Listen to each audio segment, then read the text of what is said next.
بسم اللہ الرحمن الرحیم۔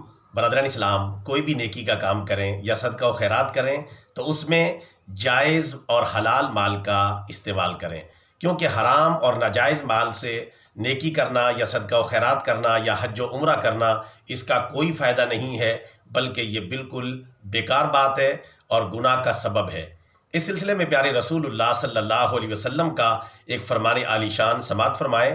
پیارے نبی صلی اللہ علیہ وسلم نے ارشاد فرمایا، جس آدمی نے ناجائز راستوں سے مال کمایا، پھر اس مال سے رشتہ داروں کے ساتھ اچھا سلوک کیا یا صدقہ و خیرات کیا یا اس مال میں سے اللہ کے راستے میں خرچ کیا، تو قیامت کے دن خرچ کیا گیا یہ سارا مال جمع کیا جائے گا اور اس آدمی کو اس مال کے ساتھ ہی جہنم میں پھینک دیا جائے گا۔